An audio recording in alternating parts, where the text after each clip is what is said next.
Hello and welcome to another episode of Tips and Ideas with Ed Wallace of Midwest Landscaping. www.uniqueenvironments.com. We're riding remote down here in Orange County, California, and I just thought I'd take a few minutes to tell you about the value of soil tests. Soil tests should be taken, especially if you're doing major landscapes. You're going to put all that money into your new landscape. If you got soil that is not quality, top-notch soil, you're not going to have the performance that you really want out of your plant material once it's installed. Sure, landscapers can put in soil amendments and add different nutrients and stuff to the soil to help bring it up, but how do they know what to put in there? When those plants come from the nursery, they're in primo shape. Those nursery people, those nursery workers, they're taking good care of those plants in order for you to be interested enough to want to buy them.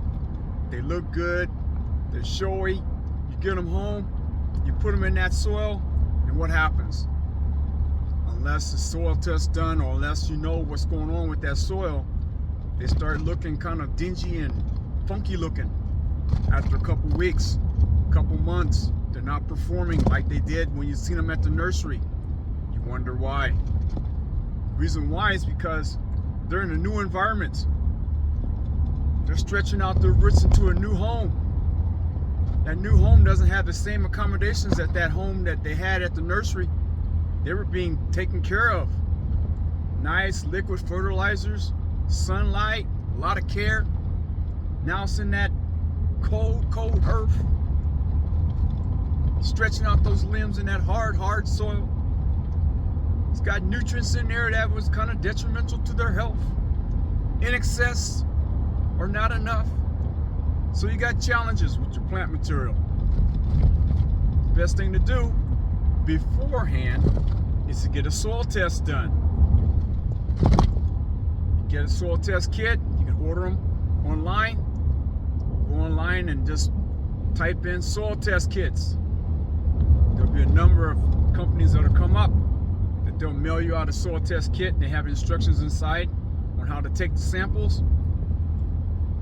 On that survey sheet that they'll send out, it'll ask you what type of plant material you're thinking about putting in, what you're going to do with this soil. I mean, what are you going to put inside the soil? What are you going to install? So you put down what you're proposing to do from the standpoint of turf, shrubs, trees, vegetables, whatever it is you're going to happen in that area. You need to write it down and let the scientists and the lab people know what you're going to do. Because once they have that information, they'll do their analysis and tests and send you back the information that you need to know from the standpoint of what the levels are. Your copper, your magnesium, your nitrogen levels, how much salt is in that soil, salinity. All those things make a big difference when you have different types of plant material. Some plant material takes more acid than others. Say like your camellias or your azaleas. All those acid-loving shrubs, if you live in an area that doesn't have that type of makeup in the soil profile, you're going to have to modify the soil in order to that the environment be very conducive for those plant materials once you install them, if you choose to use those type of plant materials. There's some plant materials that require good drainage. If the soil has too much clay, you're going to have to modify that soil in order to get proper drainage for your plant material. How are you going to know this stuff? The best way to know about it is to get a soil test done and know exactly what you have. We do it for all of our jobs, so we'll know what we're working with. Another good reason why to have a soil test is because a lot of people now are converting over to drip irrigation instead of overhead spray, pop-up spray heads. Drip irrigation is great, fantastic, but you got to keep in mind that you have different emitters that emit a certain amount of water during a certain amount of time. That water is going to permeate and it's going to saturate the area according to the texture of the soil. If it's sandy soil, guess what? That water is going to run through that soil profile a lot faster than if it's a clay or if it's a loam soil. This texture is very important. You need to know. So that way it helps you from the standpoint of how long you have to run that irrigation system. If you run it too long on a clay soil, guess what? You're wasting water just like you would if you had a conventional spray head.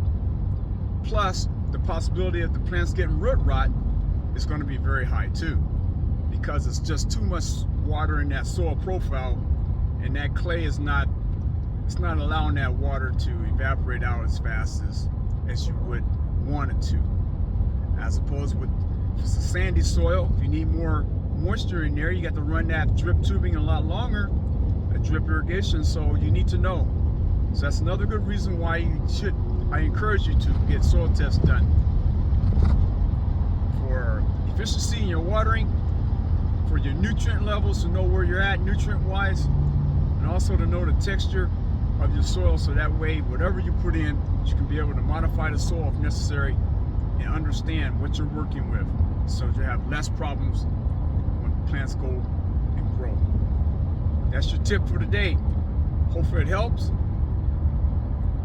Please subscribe, click that like button, let me know what your comments are,